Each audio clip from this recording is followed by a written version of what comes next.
하나님의 말씀 창세기 9장 18절부터 제가 봉독을 해드리겠습니다. 하나님의 말씀 창세기 9장 18절부터 21절까지 봉독을 해드리겠습니다.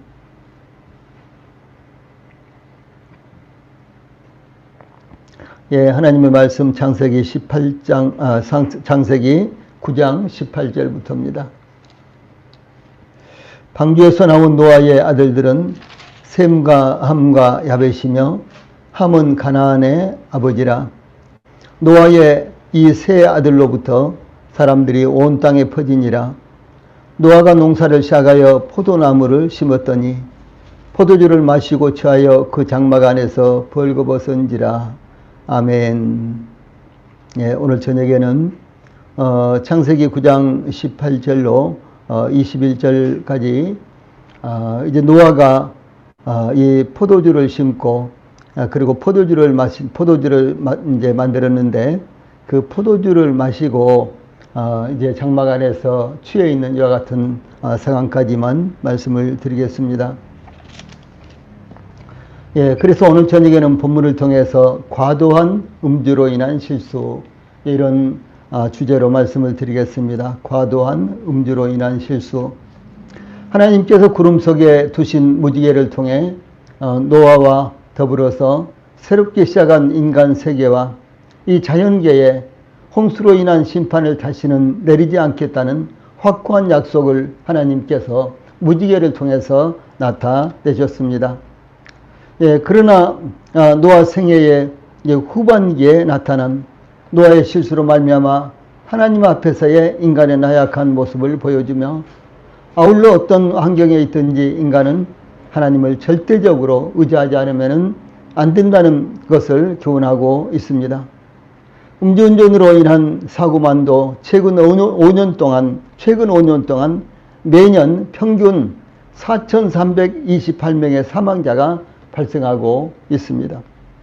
그 외에도 이 사고로 말미암아 다친 사람들, 또 음주로 말미암아 다양한 여러 가지의 사고들이 나타나는데, 음주운전으로 말미암아서 이 정도의 많은 사람들이 매년마다 죽어간다는 것은 참으로 얼마나 큰 손실이고 음주의 피해가 얼마나 큰 것입니까?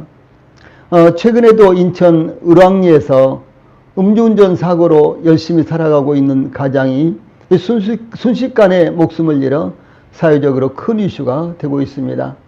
이와 같이 음주로 인한 폐해는 지금도 수없이 일어나고 있습니다. 그런데 본문은 홍수에서도 구원받은 노아가 이 술로 말미암아 실수를 저지르고 그 실수로 인해서 자자손손 대대로 큰 문제가 발생하고 있는 것을 증거하고 있습니다. 그러므로 본문을 통해서 믿음의 사람들도 항상 두렵고 떨림으로 구원을 이루어야 한다 하는 것에 대해서 이 교훈이 나타나고 있는데, 오늘 저녁에는 이와 같은 부분에 대해서 저희들이 교훈을 받도록 하겠습니다. 제일 먼저 18절과 19절 말씀을 통해서 이 새로운 인류의 발전하는 이와 같은 모습이 나타나는 것을 볼 수가 있습니다.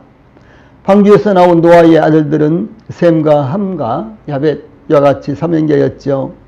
노아는 500세가 된 후에 세 아들을 낳았으며 창세기 5장 32절, 6장 10절에 이런 말씀이 나옵니다. 그 다음에 방주를 만들어 그 안으로 들어갈 때 노아는 그의 아내와 세 아들과 세 자부를 데리고 함께 방주 안으로 들어갔습니다. 이와 같이 방주에 들어감으로 생명을 구한 사람들은 모두 8명이었다. 베드로전서 3장 20절, 그 다음에 창세기 7장 13절 등에 나타나고 있습니다.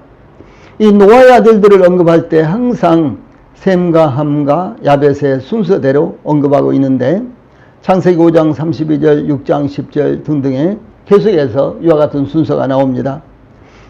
이것은 이 세 아들의 이 출생 순서대로 언급되었다라고 이렇게 볼 수가 있겠죠. 19절 말씀 보면은 노아의 세 아들들을 통해서 인류가 번식하고 있는 이와 같은 모습을 볼 수가 있는 것입니다. 노아는 홍수 이후에도 350년이나 더 살았습니다. 그러므로 셈, 함, 야벳의 세 아들들 외에도 더 많은 자녀들을 두었을 것으로 추정할 수는 있지만은 노아의 2세 아들로부터 사람들이 온 땅에 퍼졌다라고 이 19절에 이렇게 기록하고 있습니다. 이와 같은 기록을 보면은 노아의 세 아들들을 통해서 인류가 번식되었다는 것을 증거하고 있습니다. 그러므로 노아는 단지 세 아들들을 낳았으며 세 아들들을 통해서 인류는 번성하였다라고 하는 사실입니다. 그러므로 노아의 세 아들들이 인류를 번식시킨 이 조상들이다라고 하는 뜻이 되는 것입니다. 그러므로 창세기 10장 1절에서도 노아의 아들 셈과 함과 야벳의 후예는 이러하니라. 홍수 후에 그들이 아들들을 낳았으니 라고 또다시 언급되어 있습니다. 이와 같이 노아에게는 홍수에서 함께 건짐을 받은 세 아들들 외에 아들들이 없었다는 것을 증거하고 있습니다. 먼저 18절 후반절에 보면은 함의 아들 가나안이 언급된 이유를 알 수가 있습니다. 다시 말해서 셈과 함과 야벳 이렇게 이제 삼형제가 언급되는데 특별히 이 함에 대해서는 함의 아들들 가운데 가나안이 언급이 되었다는 사실이죠. 노아의 세 아들들을 언급하면서 함은 가나안의 아비라라고 이렇게 덧붙여진 것이 나타나고 있습니다. 다시 말해서 함을 소개하면서 함은 가나안의 아버지다 이렇게 소개를 하고 있다는 것이죠. 이 NIV에서는 아예 괄호로서 이렇게 표시가 되는데 함 was father of Canaan 이렇게 이제 표시가 되고 있습니다. 이 함은 네 아들을 낳았는데 구수 미스라임 붓 가나안입니다. 창세기 10장 6절 말씀입니다. 이 가나안의 후손에 대해서 가나안은 장남 시돈과 헷을 낳았으며 그는 또 여부스족 속 아모리족 기르가스족 휴이족 또 알가족 신족 아르와족 스말족 하마족의 조상이 되었다라고 창세기 10장 15절로 18절에 기록하고 있습니다. 이와 같이 함은 가나안의 아비라라고 기록하고 있는데 가나안은 가나안 족속의 조상이었다라고 하는 사실입니다. 그런데 이와 같이 노아의 후손들 중 특별히 함은 가나안의 아비라라고 이 가나안만을 그의 아비 함과 연관하여 언급하고 있는 것은 함의 실수로 인한 결과가 그의 자손들의 역사에서 중요하게 나타나고 있기 때문이다 라는 사실입니다. 그런데 이 대목에서 이 함의 아들 가나안, 그러니까 함에게는 여러 명의 아들이 있었는데 특별히 이 가나안만을 언급하고 있는 것은 함의 실수로 말미암아 이 가나안의 역사가 이 특별하게 이제 제시가 되고 있는 것을 나타내는 것입니다. 인류는 아담과 하와를 통해서 번식하였는데 아담과 하와의 범죄로 인해서 그 후손들은 결국 멸망을 당할 수밖에 없었습니다. 또다시 인류는 노아를 통해서 새롭게 시작되었는데 노아와 함의 실수로 하나님께서는 아브라함을 선택하신 이와 같은 모습이 나타납니다. 이와 같은 인류의 역사는 두 가지 측면을 나타내는 것입니다. 먼저 인류는 하나님을 의지하지 않았을 때 오직 실패만이 있을 뿐이다 라는 것과요, 이 하나님께서는 범죄한 인류를 구속하시기 위해서 얼마나 끈질기게 포기하지 않으시고 오래 참으시고 기다리시는가 라는 사실이 나타나고 있습니다. 다시 말해서 하나님을 반드시 의지해야 되는 인류의 연약함, 이와 같은 부분이 나타나는가 하면은 그런데 그와 같은 연약함에도 불구하고 하나님은 인류를 구속하시기 위해서 끈질기게 계속해서 기다리시고 또 구원자를 보내시고 이와 같은 장면을 볼 수가 있는 것입니다. 하나님의 이와 같은 열심은 구속의 정점에서 그 아들의 성육신이 이루어졌으며 그 결과 우리까지도 구속의 은혜를 입게 하셨다라는 사실을 알 수가 있는 것입니다. 다음에 20절에는 노아의 산업이 나타납니다. 노아가 방주에서 나온 후 그의 산업에 대해서 20절에 노아가 농사를 시작하여 포도나무를 심었더니, 자, 이렇게 언급하고 있습니다. 노아가 농사를 시작했는데 벼농사를 했다라든가 벌을 심었다라든가 뭐 사과나무를 심었다든가 무화과나무나 이런 걸 심었다든가 그런 것이 아니라 포도나무를 심었다라고 이렇게 말씀하고 있는 것은 이 포도나무를 심고 이 포도나무를 이제 길러서 열매를 따는 것, 포도를 따는 것, 이것이 인류 초기부터 아주 오래된 이와 같은 산업이라는 것을 드러내고 있습니다. 이 말씀의 직역은 땅의 사람 노아가 포도나무를 심기 시작하였습니다. 이렇게 되어 있는 것입니다. 그러니까 이 노아 시대에 이르러서 드디어 포도나무를 심고 그것으로 포도주도 만들고 이와 같이 포도를 통해서요 여러 가지 이제 식물을 만든 이와 같은 이제 역사가 시작됐다라고 하는 사실이라고 하는 것을 우리가 엿볼 수가 있죠. 그래서 이 말씀은 노아가 인류 최초의 농부였다거나 비로소 포도 재배가 이루어졌다는 그런 의미는 아닙니다. 아담도 토지를 경작했고요. 창세기 3장 23절에 보면 이 가인도 농사짓는 사람으로서 추수 때가 되어 소출을 수확했던 이와 같은 모습이 창세기 4장 2절로 3절에 나타납니다. 그러므로 노아가 포도나무를 심었다는 것은 홍수로 말미암아 황폐하던 땅을 노아가 다시 경작하여 포도나무를 심어서 이 경작하기 시작했다라고 하는 사실을 말합니다. 이 노아로 말미암아 새로운 인류, 이제 홍수 이후에 새로운 인류가 시작되는데 그 새로운 인류의 역사 가운데서도 노아가 포도나무를 심기 시작했다. 이것을 강조하기 위한 것입니다. 실제로 노아의 방주가 멈췄던 아라랏산의 이치로 추정되는 이 아르메니아 지역의 서북편에는 넓은 야산지대가 형성되어 있는데 고대의 유명한 포도 생산지였습니다. 이 지역의 포도 생산단지는 노아 시대부터 형성되었을 것으로 추정할 수가 있습니다. 그것뿐만 아니라 아라랏산 부근에는 이제 광범위한 이와 같은 평야가 물론 이제 아라랏산은 아주 큰 산맥, 대단히 높은 산맥으로 이루어져 있습니다. 그런데 이 아라랏산 부근은 이 광범위한 평야가 이루어져 있는데 여기는 세계적인 이 곡창지대, 밀농사가 이제 잘 되는 이와 같은 곡창지대가 형성되어 있고 또 세계적인 이 포도 주산지로 이렇게 지금도 많은 포도들이 생산이 되고 있는 것입니다.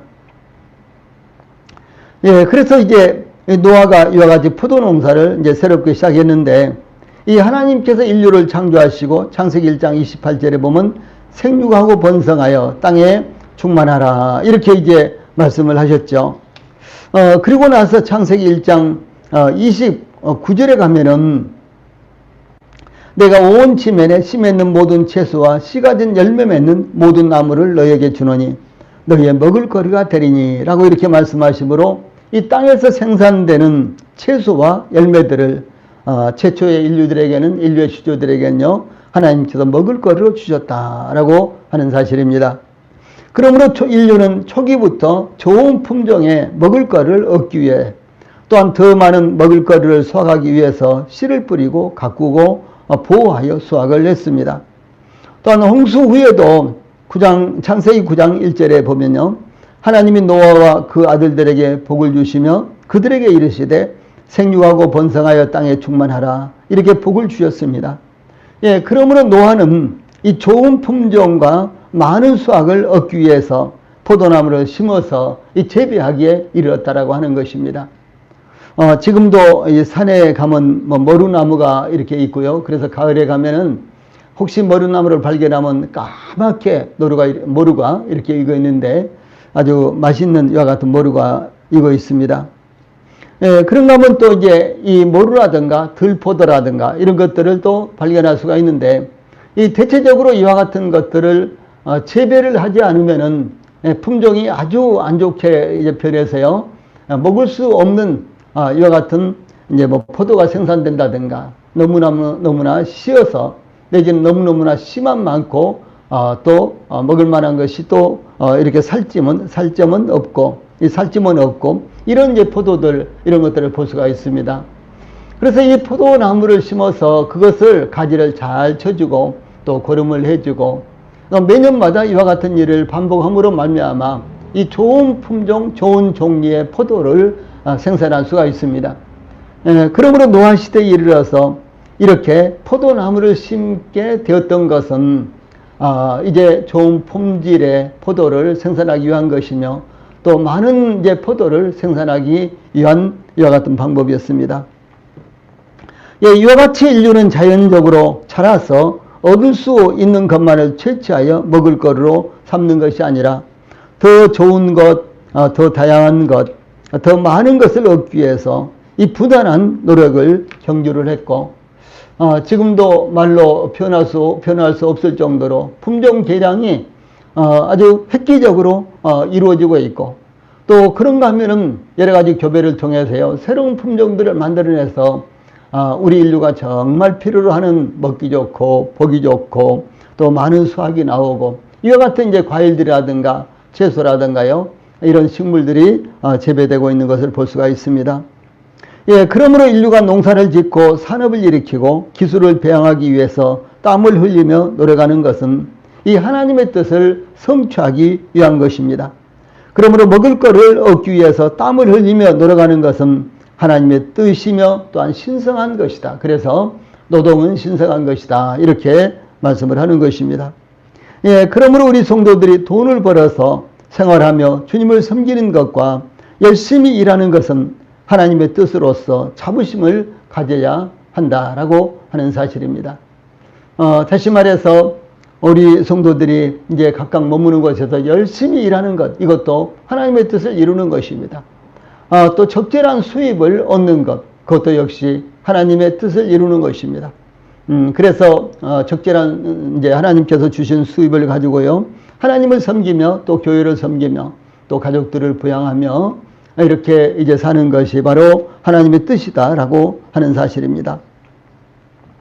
특히 불의한 직업도 있죠. 이 불의한 직업, 밀수를 한다든가 여러 가지 또 마약이라든가 그런 것들을 또 거래한다든가 등등, 그런가 하면 또 이 유흥업소를 이제 운영한다든가요, 이와 같은 것들은 불의한 직업이라고 할 수가 있습니다.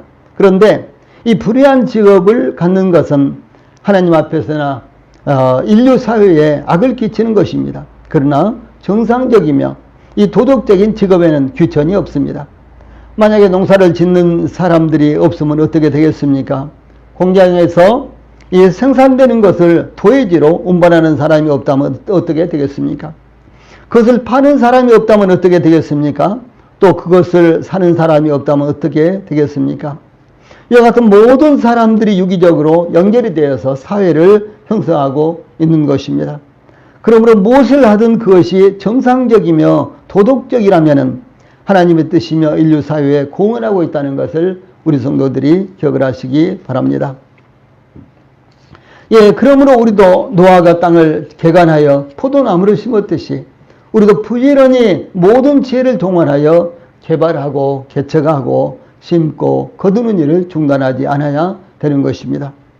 보수의 차이가 있을 수 있습니다. 다시 말해서 일을 열심히 똑같이 하지만은 어떤 사람은 돈을 많이 벌고 어떤 사람은 돈을 좀 적게 벌고, 그런 차이는 얼마든지 있을 수 있습니다. 또 일이 어렵고 쉬울 수 있습니다. 이 보편적으로 이 선망하는 일이 될 수도 있고 가급적 피하려는 일이 될 수도 있습니다. 그러나 열심히 일할 수 있다면 우리는 하나님께 감사하며 부지런히 일할 수 있어야 되는 것입니다. 그러므로 우리 성도들이 직장에 가서 혹은 또 사업을 하면서 열심히 일할 수 있다는 것에 대해서 하나님 앞에 감사하십시오. 혹은 또 집안에서 가사 일을 돌보는 것 역시 또 열심히 할 수 있다는 것에 대해서 하나님 앞에 감사하십시오. 뿐만 아니라 이와 같은 일을 하시면서요, 늘 열심히 최선을 다해서 해야 된다는 사실도 우리 성도들이 기억을 하십시오. 왜냐하면 그것이 역시 하나님의 뜻이기 때문에 그런 것입니다. 자, 그 다음에 이제 21절을 보면은 노아의 실수가 나타나고 있습니다. 21절 전반부에 보면 포도주를 마시고 그렇게 되어 있죠. 예, 노아가 농사를 시작하여 포도나무를 심었더니, 그 다음에 21절 초반부에요, 포도주를 마시고 이렇게 되어 있습니다.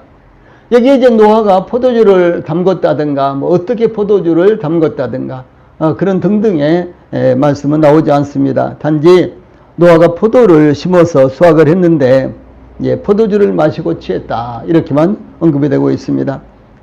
그래서 노아는 포도주를 수확하여 포도를 수확하여 포도주를 담가 그리고 그것을 마셨던 것으로 보입니다. 이렇게 봤을 때 이 포도주의 역사는 인류 초기부터 시작됐다라고 하는 사실을 볼 수가 있는 것입니다.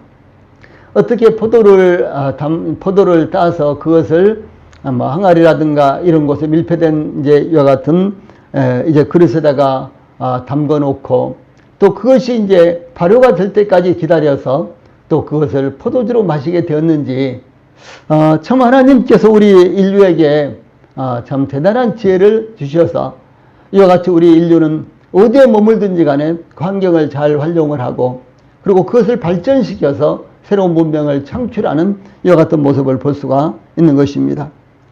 그래서 포도주의 역사는 인류 초기부터 시작됐던 것으로 이렇게 볼 수가 있는 것입니다. 오늘날의 이 술은 종류가요, 발효주도 있고 증류주도 있고 기타 또 술들이 있는데요, 뭐 혼성주 뭐 이런 식으로 나누어지는데 또 이 과실이라든가 향료, 감미료, 약초 등을 첨가하여 제조하는데 뭐 인삼주, 또 매실주, 오가피주, 또 그 약용주, 각종 칵테일주 등으로 그 종류가 대단히 다양합니다. 아주 헤아릴 수 없을 정도로 술의 종류가 다양합니다. 그 알코올 도수가 아주 진한 것으로부터 시작해서 저 독일 같은 경우는 일반적으로 이 시내 거리에서도 동결을 놓고 맥주를 이제 이렇게 이제 뽑아서 마실 수 있도록 이런 시설들이 되어 있는데, 왜냐하면은 유럽은 대단히 물이 좋지 않고 특별히 독일이 물이 좋지 않기 때문에 이 물 대신에 아주 도수가 약한 맥주를 일반적으로 마십니다. 그래서 한 고등학생 정도가 된 고등학생들도요, 걸을 가다가 목이 마르면은 이 자판기에다가 동결을 넣고 그리고 이제 맥주를 뽑아서 마시기도 하고 이런다는 이야기를 들었습니다. 그래서 이 독일에서 맥주를 마시는 것은 그냥 뭐 음료수를 마신다 내지는 뭐 물을 마신다 이제 이 정도 취급이 되고요, 뭐 음주한다 이 정도로 취급이 안 된다는 사실이죠. 이 본문의 이 포도주는 이 발효된 포도주입니다. 그래서 레위기서 10장 9절 등등에 나타나는데요, 여기 포도주는 발효된 포도즙을 의미합니다. 그래서 이 포도를 이제 밀폐된 이와 같은 그릇에다가 넣고 이렇게 이제 봉해 놓으면요, 그것이 발효가 되는데 바로 이 발효된 포도즙, 이것이 바로 여기 본문에서 포도주입니다. 일반적으로 이제 이 포도주를 담글 때는 이 포도도 넣고 거기다가 이스트나 누룩도 넣고요, 누룩도 넣고 그런가 하면 뭐 다른 감미료도 넣고 이렇게 합니다만은 이 포도만으로도 포도주를 담급니다. 포도는 이제 담궈 놓으면은 이 자연 이제 발효가 되기 때문에, 그래서 이 자연 발효가 되는 이와 같은 성격을 이용해서요, 포도만으로도 포도주를 담글 수가 있는 것입니다. 그런데 이 본문에 나오는 이와 같은 포도주는 이 포도만으로 담근 이 발효된 포도즙을 가리키는 것입니다.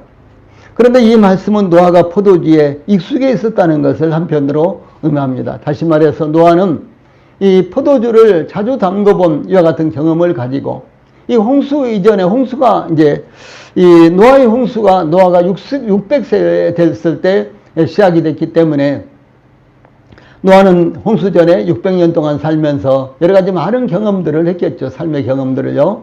그래서 이제 노아는 이 포도들을 익숙하게 담을 수가 있는 이와 같은 사람이었던 것으로 보입니다.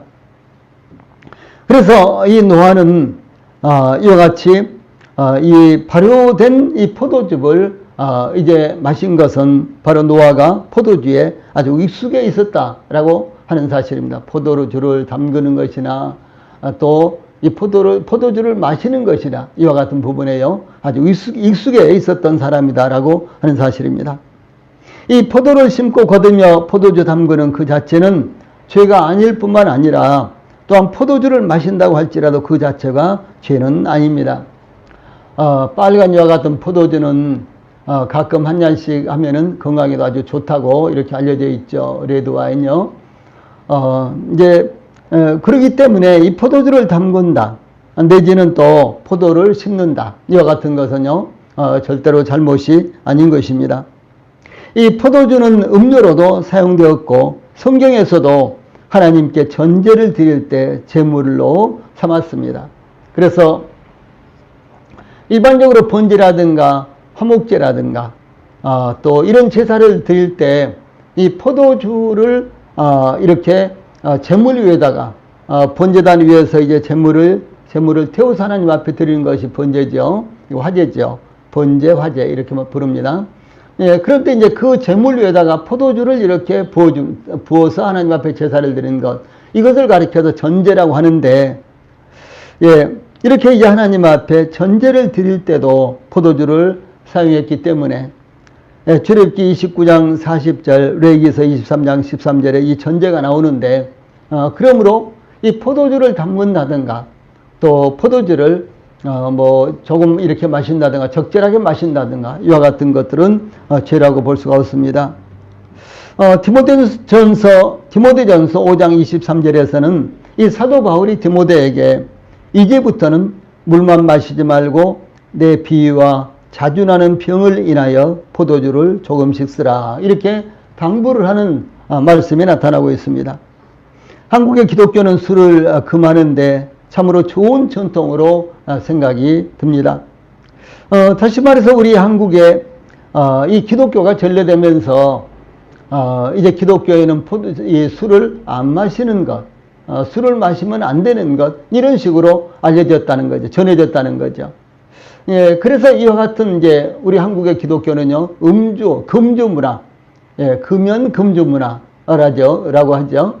그래서 이제 이와 같이 되어 있는데, 실제로 미국이라든가 유럽이라든가 그런 데는 우리 한국처럼 기독교에서 반드시 금주를 해야 된다든가 아니면 금연을 해야 된다든가, 예, 이와 같은 이제 규례가 없습니다. 그래서 예를 들어서 저 영국의 세계적인 이 강해 설교의 가장 저명한 분으로서요, 이 스펄전이라는 분은 이 마드로스 그 담배대에다가요, 이렇게 시가를 피우는, 이것을 아주 즐겼던 이와 같은 사람입니다. 예, 그 외에도 이제 독일이라든가 영국이라든가 이와 같이 유럽의 기독교들, 혹은 또 미국의 기독교도들은 자연스럽게 이렇게 술을 마신다든가, 물론 뭐 과음을 하고 이와 같은 것은 적절하지 못하죠. 성경에서도 이 과음을 하는 것을 합당하지 않게 여기고 주의하라고 권면하는 이와 같은 말씀들이 몇 번 나오기 때문에요, 과음하는 것은 옳지 않습니다. 그러나 일반적으로 술을 조금 마시는 것 그 자체를 가지고 이것을 정죄할 수는 없다라고 하는 사실이죠. 실제로 한국에 기독교가 들어왔을 때 처음부터 그런 것은 아니었습니다. 이제 한국에 기독교가 들어왔을 때 이제 서양 사람들이 전례를 했잖아요. 복음을 전했죠. 그런데 우리 이제 한국 사람들이 이렇게 기독교를 받아들였을 때요, 이 갓 쓰고 그 다음에 두루마기 입고 그리고 두루마기를 입으면 이 앞에 묶는 이제 이렇게 옷고름 있잖아요. 이것을 아주 길쭉하게 늘어뜨리고, 네, 그 다음에 이제 긴 담뱃대를 가지고 또 한 손에는 또 막걸리를 또 한 주전자 받아가지고 이렇게 이제 사람들이 모이는 곳에 가서요, 담배를 서로 나눠 피우고 그 다음에 술을 이렇게 따라주고 그러면서 예수 믿으세요 하고 이렇게 복음을 전했어요. 오늘날 우리가 생각할 때 그런 문화는 참 정말 난감하지요. 예, 그런데 우리 한국에 기독교가 들어왔을 때요, 이제 외국 선교사들에 의해서 기독교가 들어오고, 그리고 그 선교사들에 의해서 최초로 예수님을 믿은 이와 같은 믿음의 선진들, 우리 한국의 믿음의 초기 이와 같은 신자들은요, 금주를 해야 된다든가 내지는 또 금연을 해야 된다든가요, 이런 부분에 대해서 전혀 제약을 받지 않았습니다. 그래서 심지어 이제 전도를 하러 가면서도 막걸리를 주연자에다 받아가지고 가서 나눠주면서 또 한 잔씩 서로 나누면서 복음을 전하기도 했고, 내지는 또 담배를 서로 나눠 피우면서 이렇게 복음을 전하기도 했다는 사실이 있죠. 예, 그런데 이제 처음엔 그랬는데 점차적으로 이제 술을 마시는 것이라든가 담배를 피우는 것이라든가 이와 같은 것들이 건강을 이제 오히려 해치는 것이 되고, 그리고 또 뿐만 아니라 술을 한 잔 마시는 것이 나중에는 과도하게 취해가지고 또 실수를 범하게 되고, 그러면서 이제 기독교는 금주 문화가 정착을 하게 됐고, 또 몸에 유익이 안 되는 것을 또 피우면 안 되니까 또 담배도 또 금연 문화가 이와 같이 들어와서 정착이 된 것입니다. 그래서 이 선교 초기 처음부터 술을 금한 것은 아니었습니다. 선교 초기에는 막걸리를 선호 나누면서 복음을 전하기도 하고 이랬는데, 또 성경에서 술 자체를 금하는 것은 아니기 때문에 누군가 술을 마신다고 그것을 죄악시하는 것은 옳은 것은 아닙니다. 당연히 성도들 앞에서 술을 마신다면 이 덕스러운 일은 아닐 것입니다. 또 성도들 앞에서 술을 마시고 그냥 얼굴이 붉은 상태에서 이렇게 나타난다면요, 그것이 덕이 안 되고, 특별히 우리 한국에서의 기독교는 이 술을 마시는 것을 믿지 않는 사람이나 믿는 사람이나 이렇게 이 성도들이 술을 마시는 것을 믿지 않는 사람들에게나 믿는 사람들에게 보여줬을 때요, 그것이 기독교의 가치를 떨어뜨리고 또 기독교인으로서 간증을 이제 훼손시키는 이와 같은 일이 되는 것은 숨길 수가 없는 것이죠. 그래서 당연히 성도들 앞에서 술을 마신다면 덕스러운 일이 아닐 것입니다. 또한 성경에서 술을 금하지 않기 때문에 술을 마시라고 권하는 것 역시 성경에서 뭐 술 마시지 말라고 한 것이 아니지 않느냐 그러면서 술을 권한다면 그것 역시 덕스러운 것은 아니다라고 하는 사실이죠. 예, 그런데 이 21절 후반부에 보면요, 노아의 술에 대한 자세에 대해서 포도주를 마시고 취하여 그 장막 안에서 벌거벗은지라 이렇게 증가하고 있습니다. 이 포도주로 말미암아 노아는 당대의 의인이었는데 이 합당한 모습을 나타내고 있지 못하다는 사실이죠. 다시 말해서 당대의 의인이었는데도 불구하고요, 노아는 이 포도주로 말미암아 합당한 모습을 나타내지 못하고 있는 것입니다. 예, 그러면 술에 대해서 우리가 어떤 자세를 가져야 될까요? 조금 더 생각을 해보도록 하겠습니다. 노아는 술을 마셨는데 취하게 마셨습니다. 본문에 이 취하여라는 단어는요, 영어 성경에 보면 he became drunk 이렇게 되어 있어요. 예, he became drunk. 그래서 이제 이런 말씀은 이미 이 술을 많이 마셔서 인사불성이 되도록 완전히 취한 상태를 의미를 합니다. 그러므로 처음에는 사람이 술을 마시게 되고 술이 몸에 들어가면은 술을 땡기죠. 그래서 술을 마시게 되고, 그 다음에는 술에 취한 후에는 술이 사람을 마시게 된다라는 것이 정평입니다. 그러므로 술로 말미암아 다양한 병폐가 일어나고 있습니다.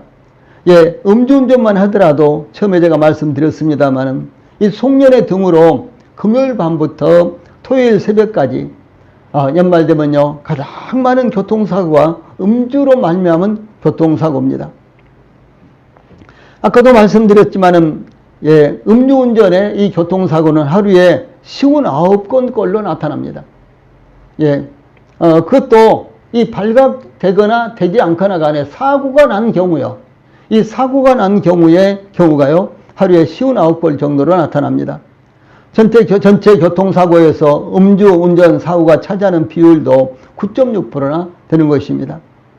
예, 그래서 이와 같이 엄청난 수의 이제 사상자가 나오고요, 또 재산상의 많은 피해를 보고 있는 것이 바로 음주운전입니다.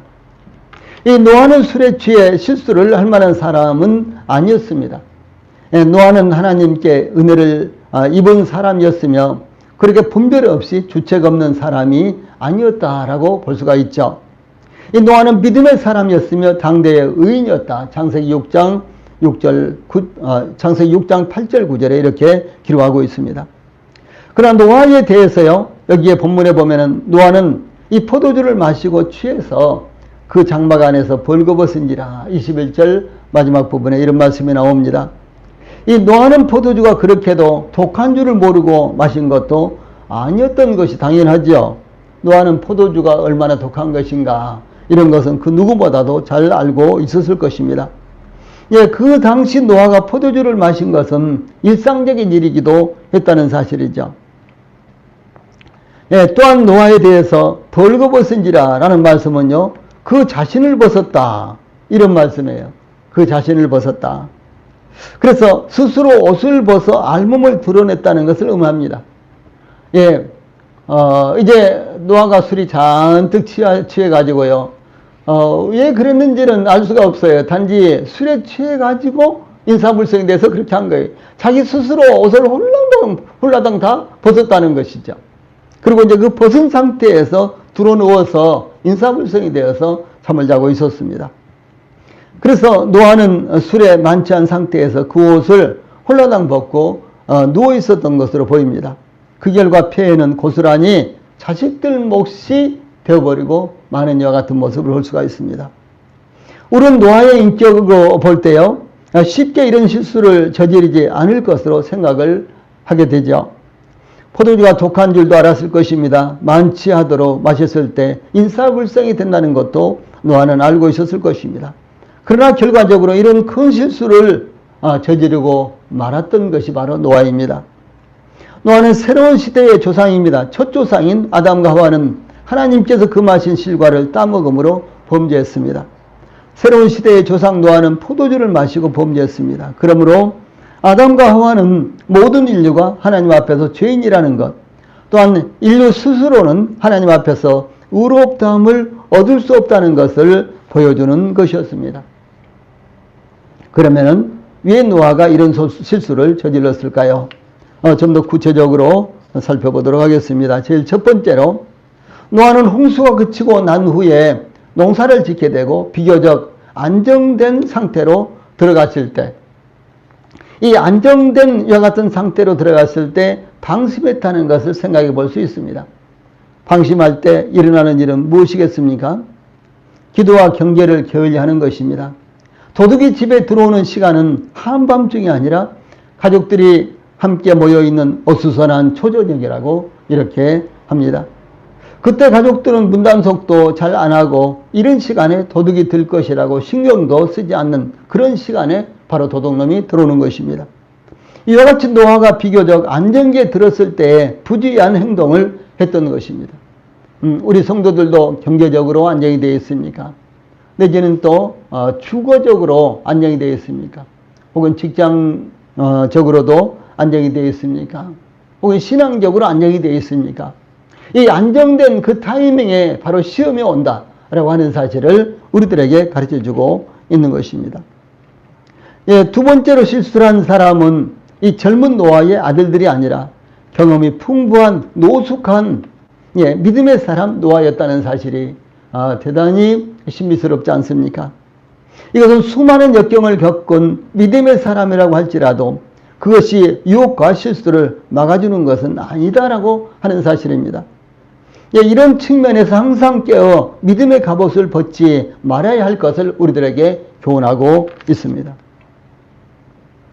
나는 이제 구원받은 지가 5년이나 됐으니까, 나는 10년이 됐으니까, 나는 주님 안에서 가정까지도 이뤘으니까, 예, 그것이 바로 방심이 되게 되고요.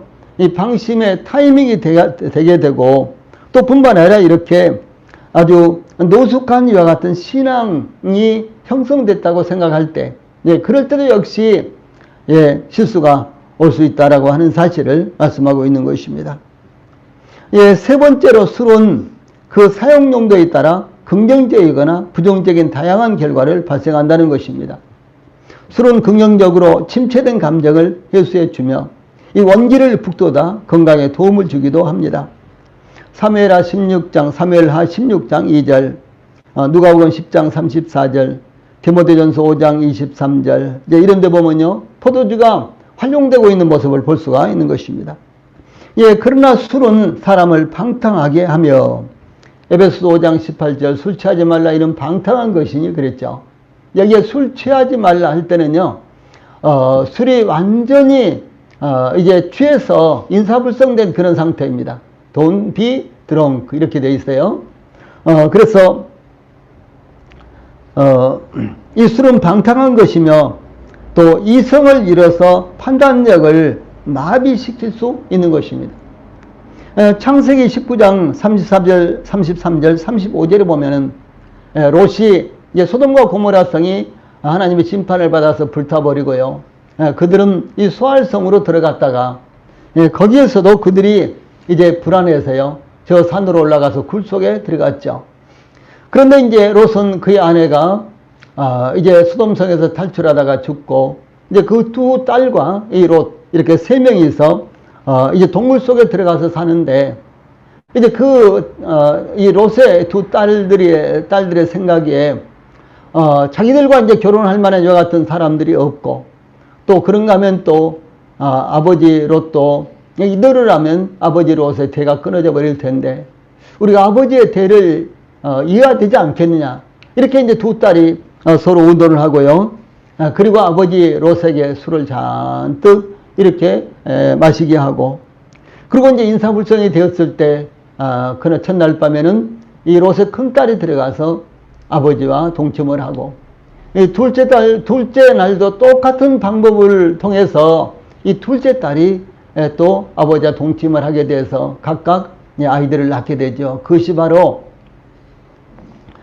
이 모압과 암몬입니다.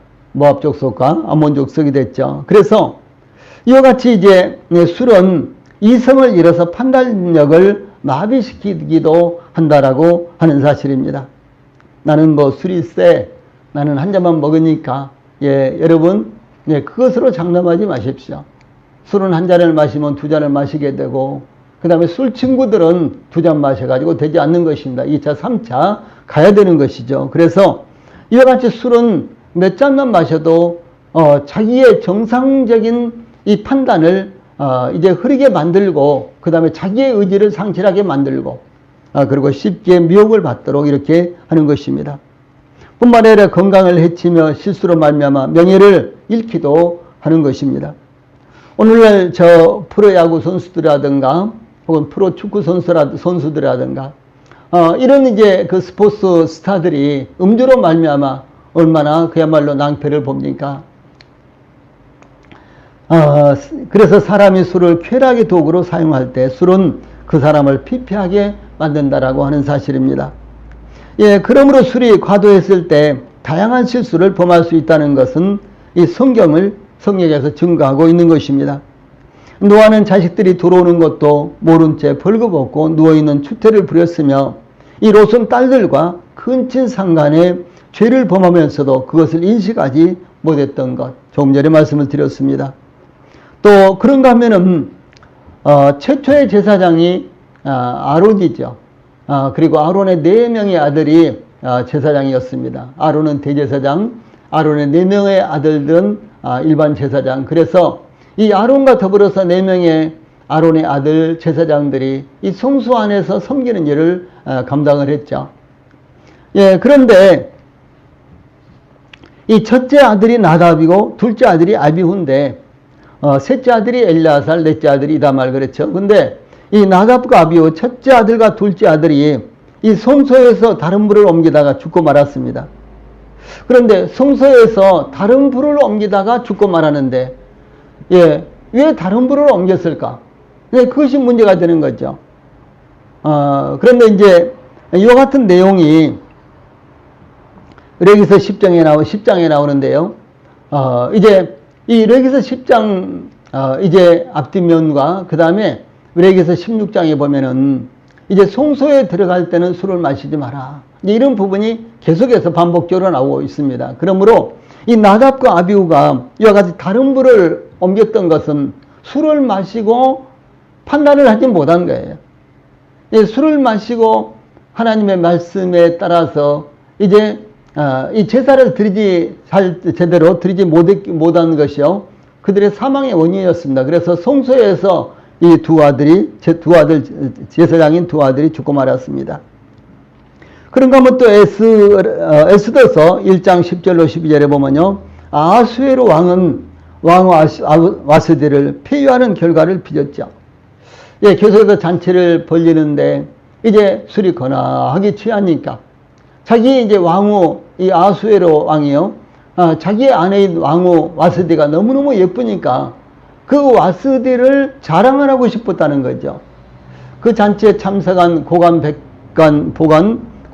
이 백작들에게요, 이제 자기 아내의 미모를 자랑하고 싶어서 이제 와스디로 하여금 나오라고 하니까 와스디가 어떻게 부녀가 많은 사람들이 이렇게 잔치를 하고 있는데 나갈 수가 있냐, 그러면서 나가는 것을 꺼려했죠.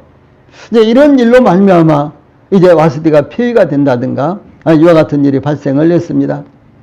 그런가 하면 다니엘서 5장 1절로 6절에 보면 벨사살 왕은 귀인 1,000명을 이제 초청을 해가지고요, 거대한 잔치를 했습니다. 그런데 바로 그때 이 메데바사 연합군들이 바벨론 성을 쳐들어왔죠.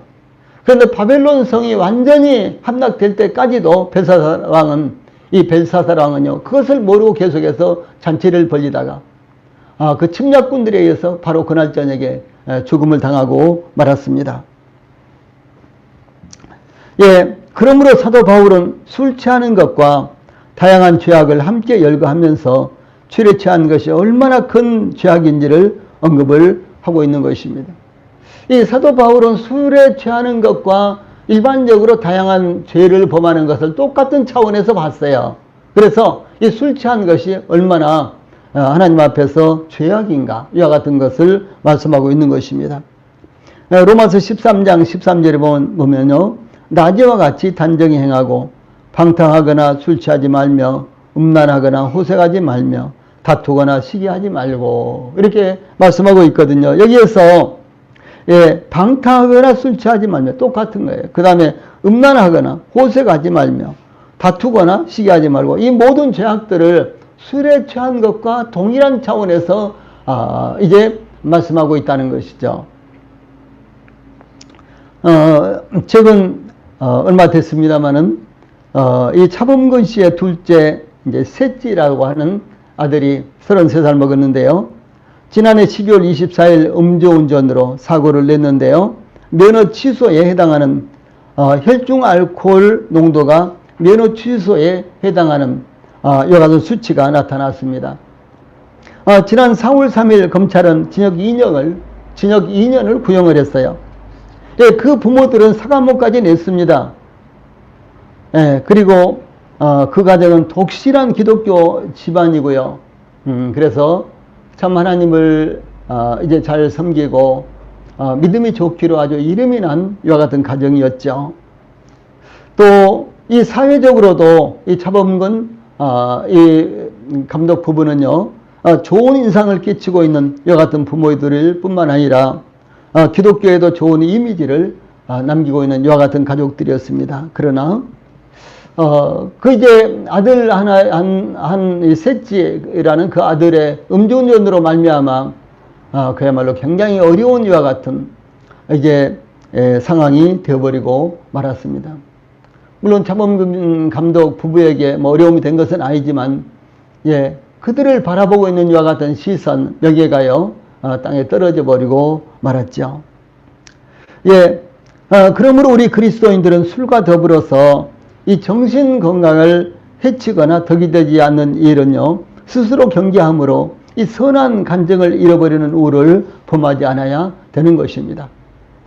다시 말해서 술을 한 잔, 두 잔 하는 자체가요, 죄는 아닙니다. 그러나 이와 같은 습관이 나중에 과음하게 되고, 과음하면은 판단력을 잃어버리기 때문에 결국은 큰 실수를 저지르게 되기도 한다는 사실이죠.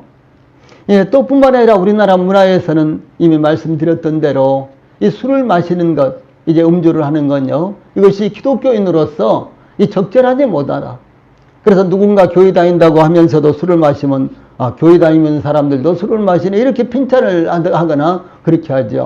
뭐 장로도 술을 마셔, 집사도 술을 마셔, 이런 식으로요. 그래서 우리 성도들은 이제 주님 앞에서 선한 간증을 세상에서 드러내기 위해서라도 이 술은 이제 즐겨하는 것은 좋지 않다라는 사실을 그래서 교훈으로 받으시기 바랍니다. 술로 말미암아 결국은 여러 가지 다양한 실수가 나오고, 또 판단력을 잃게 되면요, 자신도 모르는 사이에 이와 같이 여러 가지 잘못된 일을 이제 저지를 수 있으니까, 이제 노아 같은 믿음의 사람도 이와 같은 실수를 했는데 저희들이 실수하지 않겠습니까? 그러므로 우리 성도들이 술에 대해서 경계하시고, 또 뿐만 아니라 노아 같은 믿음의 사람들까지도 이와 같이 실수를 할 수 있다. 그래서 우리가 실수하는 것에 대해서 그것을 정당화하지 말고 늘 조심하고 깨어서 우리가 경계를 해야 된다는 사실을 우리 성도들이 잊지 않기를 바랍니다. 예, 기도하시고 마치겠습니다.